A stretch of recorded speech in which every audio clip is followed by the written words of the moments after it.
The sun rose lazily over the small suburban neighborhood, bathing the aligned houses in a golden glow. The air buzzed with familiar sounds, children laughing as they ran down the streets, the whir of bicycle wheels, and the aroma of barbecues being prepared. It was Father's Day, a day marked by celebrations and embraces. But for 16-year-old Jake, it was a painful reminder of everything he had lost. He looked at the small breakfast table he had set up, a routine gesture for his mom, Emily, every Father's Day. There were pancakes, fruit, and flowers picked from the front garden. His mom was still asleep, and Jake used the quiet moment to reflect. Since he was little, he had grown up hearing the same tragic story. His dad, David, had died in an accident when Jake was still a child. Emily always tried to stay strong, but there was a persistent shadow in her eyes, a sadness she could never fully hide. Jake sighed, pushing away the melancholic thoughts. He picked up the morning newspaper, but as he opened the door, something strange caught his attention. A simple envelope lay in the mailbox, with the word "Truths" handwritten in red ink. Intrigued, Jake picked up the envelope. He felt the thick paper between his fingers and, with a quick glance inside the house, tore the edge open, pulling out the contents. Inside was a letter written in a rushed, almost illegible style. But the main words were clear, and Jake's heart started to race. "Your father didn't die in an accident. He was murdered. Ask your mom about what she's hiding. She's part of something you could never imagine." The envelope fell to the ground. Jake felt the world spin around him. His mind, still dazed, struggled to process the grim accusation. He didn't know who had sent the letter, but one thing was certain: the life he knew was about to change. Jake stood frozen in the doorway, the envelope lying at his feet. The world around him seemed to compress, making the air suffocating, as though the walls of the house were closing in slowly. Cold sweat formed on his neck, and he felt numb, like he was trapped in a nightmare he couldn't wake up from. He glanced around, trying to assure himself no one was watching. But an unexpected movement at the neighbor's house made his blood run cold. The curtain in the window swayed slightly, as if someone had just stepped away. When Jake looked again, everything was still. Taking a deep breath, he picked up the envelope with trembling fingers and shoved it into his pocket, the rough paper scraping his skin and reinforcing the sense that something terrible was about to happen. Inside the house, heavy footsteps echoed down the hallway, signaling that his mom, Emily, had come downstairs. There was something different about how he saw her now. Before, her presence meant safety, but now it felt as if Jake were observing a stranger. The usual exhaustion on Emily's face, which he had always dismissed as simple fatigue, now seemed to hide a secret. An invisible weight hung over her, and Jake couldn't shake the feeling it had always been there, but he'd been too young to notice.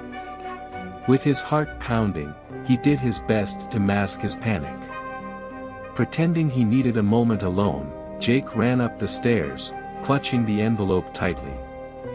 Nearly stumbling over his own feet, he locked his bedroom door, the click sounding far too loud, as if he'd just broadcasted his fear to the whole house. Once in his room, he collapsed onto the bed, pulling out the envelope with restless hands. The contents felt even heavier than before, each word from the letter engraved in his mind like an accusation. Something about the handwriting seemed strangely familiar, but he couldn't place the connection. Memories of his mom talking about his dad, David, flooded back. He remembered how Emily would speak of the past with a distant, almost haunted look. Now, the idea of her being a possible criminal was something he couldn't accept, but what he knew about David's death seemed shallow, insufficient to understand the truth. Jake's inner conflict consumed him. He wondered if he was betraying his own mother by doubting her, or if that doubt was the only way to uncover what really happened to his father. The uncertainty wound itself around his mind like a thorny vine, leaving scars with each thought. Before he could decide what to do next, a muffled noise made him freeze. It came from the attic, something that sounded like a dragging footstep. The feeling of being watched returned with full force, and the envelope almost slipped from his hands. For the first time, Jake wondered if he was truly alone in the house. The attic had always been an eerie place in Jake's house, but now it felt more menacing than ever. The dust, which had once been a sign of neglect, now seemed to hide secrets, like a veil over forgotten truths. The muffled noise he had heard earlier echoed in his mind, a reminder that perhaps he was being watched, or so he thought. But it wasn't the attic calling to him at that moment. Jake needed to focus on what he could control, and that led him to the basement. He descended the stairs cautiously, each creak of the wood sounding loud, as if the house itself was warning him of his presence. Passing the kitchen, the smell of freshly brewed coffee filled the air, and he saw his mom, Emily, busy at the coffee maker. When she turned her head, their eyes met briefly, and there was something there, maybe worry, maybe fear. Jake quickly looked away, not wanting to linger and find out. The basement door creaked as he opened it, a sound that had always bothered him, but now seemed even more sinister. The smell of dampness and aged wood filled his nostrils as he groped for the light switch. The old bulbs flickered, casting shadows that twisted on the walls. A shiver ran down his spine, as if the basement were a grave of long-buried secrets waiting to be unearthed. He walked among the rows of dusty boxes, his footsteps echoing through the space. His heart pounded, and his sweaty hands made it difficult to open one of the boxes. He started with one labeled with his dad's name, David, written in faded ink. Lifting the lid, he found old photographs. David smiled in many of them, his presence vibrant in contrast to the absence that now haunted the house. Beside him, Emily looked like a different woman, with a light that Jake rarely saw in her now. But photos weren't enough. He needed something more concrete, something that revealed what really happened to his dad. His hands rummaged until he found a folder of documents, the paper yellowed with age. The title on the cover was simple but chilling, Investigation, David Harris. Jake felt the air leave his lungs, as if the basement itself had held its breath with him. Inside the folder, he found a collection of newspaper clippings, legal documents, and handwritten notes. The articles described his dad's death as an accident, but notes scrawled in red ink screamed otherwise. Evidence missing. Witness silenced. Each word felt more threatening than the last, like messages from a ghost trying to warn him. Jake's chest filled with a mix of adrenaline and fear. As he flipped through the pages, a sense of inevitability overcame him. It was like he was pulling a thread that could unravel everything around him. Slamming the folder shut, he realized that each discovery brought him closer to a potentially dangerous truth. But before he could process it all, the sound of footsteps upstairs shattered the silence. They were slow, deliberate, as if someone were descending the stairs with clear intention. Jake's chest tightened, and the envelope slipped slightly from his hands. He was no longer alone. The echo of footsteps coming from upstairs grew closer, each one hitting like a heavy drumbeat on Jake's fragile courage. He felt paralyzed, cold sweat running down his back as the air grew thicker around him. The steps continued, relentless, until suddenly, they stopped. The silence that followed was even more terrifying, pulsing in his ears like a reminder of the uncertainty surrounding him. Jake tried to steady his breathing. He knew he needed to think rationally, but fear tangled his thoughts. The letter and the notes from the folder, now etched in his memory, made every shadow in the house feel like a threat. Forcing himself to move, he carefully put the folder back in the box, doing his best with his trembling hands. The darkness of the basement seemed to close in as he turned off the light and crept back upstairs, feeling each creak of the floorboards like a shout that might betray him. Emerging into the hallway, the house was cloaked in an unsettling stillness. Jake moved cautiously, his senses on high alert. As he passed the living room, he saw his mom, Emily, sitting on the couch. Her shoulders were hunched as if carrying an invisible burden, and her hands were clenched in her lap, knuckles white and trembling slightly.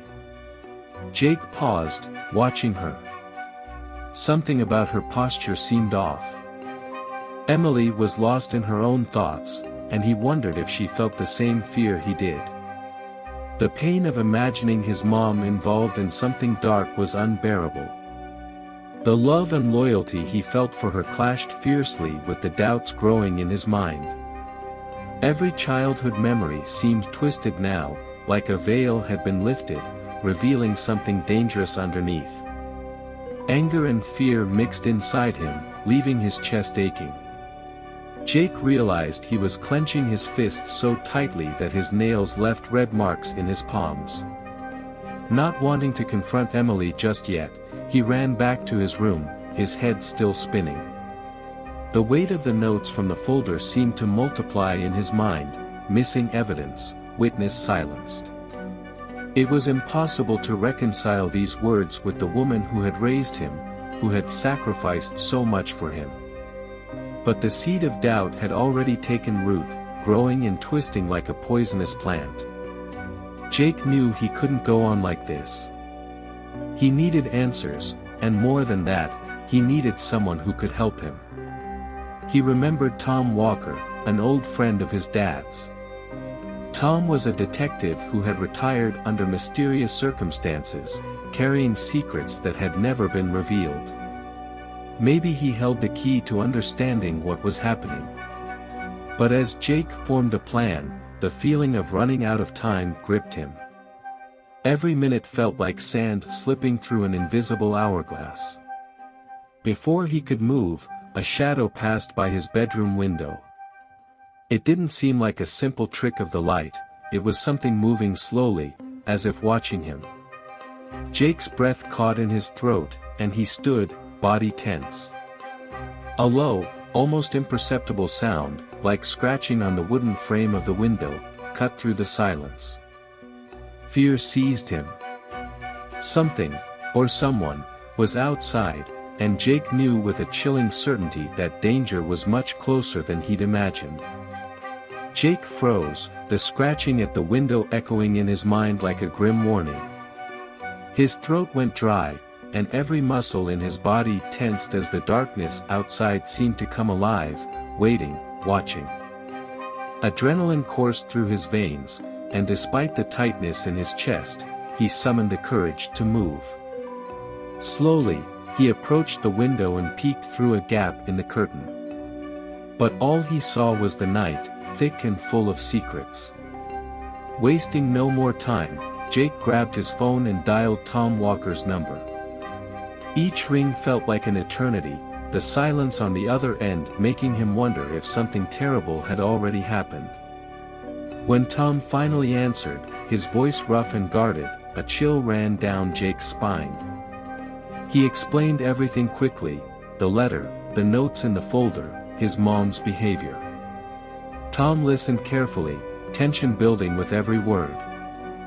Finally, the detective arranged to meet the next morning in a public place, where it would be safer to talk.